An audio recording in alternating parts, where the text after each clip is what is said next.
In his book, Mere Christianity, says this about his argument against God, about all the injustice in the world. He said, as an atheist, my argument against God was that the universe seems so cruel and unjust. But how had I got this idea of just and unjust? A man does not call a line crooked unless he has some idea of what a straight line is. You wouldn't know what a crooked line was unless you knew what a straight line was. You wouldn't know what injustice was unless you knew what justice was. And you wouldn't know what justice was unless there was a standard of justice beyond yourself. Lewis goes on to say, look, if it's just my personal opinion that there's evil in the world, then my personal opinion is not a real argument against God. See, if I admit there's real evil in the world, I have to admit there's a standard of good.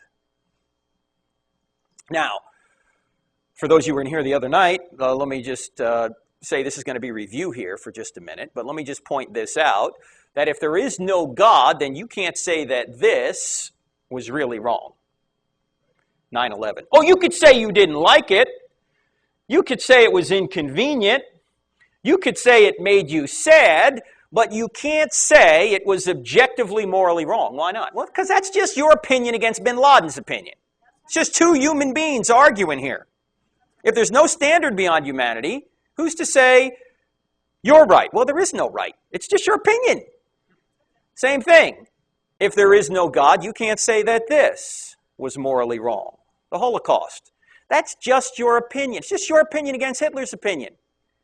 Now, every sane individual intuitively understands that this is objectively morally wrong. It's not just your opinion.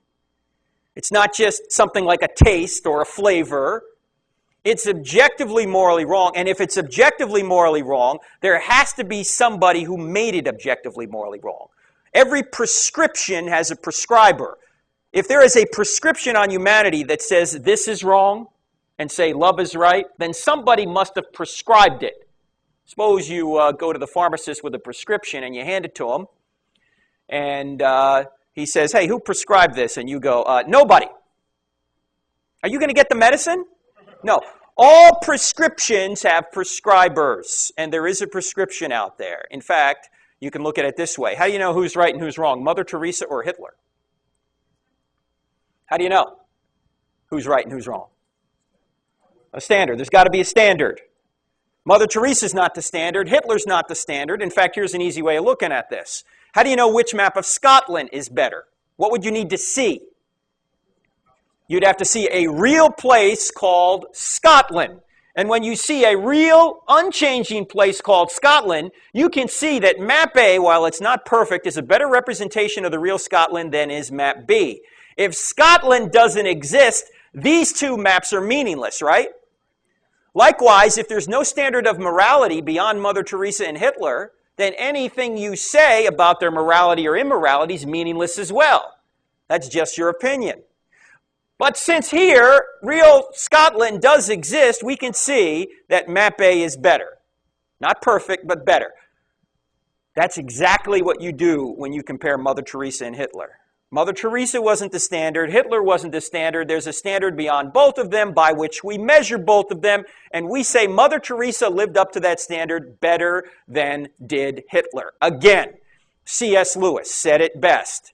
He said, the moment you say that one set of moral ideas can be better than another, you are, in fact, measuring them both by a standard, saying that one of them conforms to that standard more nearly than the other, but the standard that measures two things is something different from either. When you measure Mother Teresa against Hitler, there's a standard that's different from both Mother Teresa and Hitler, and you're comparing Mother Teresa and Hitler to that standard. You're seeing how they measure up. You're admitting there's a real morality out there. So there is a real morality out there. And if you say Hitler was evil, you only know that because you have some idea of what good is. And you're saying he's fallen short of that standard. So, bottom line, does evil disprove God? No. Evil does not disprove God. The existence of evil actually presupposes God because objective evil can't exist unless God does. In fact, this may seem a little strange, but evil doesn't disprove God. It may prove there's a devil out there, but it doesn't disprove God.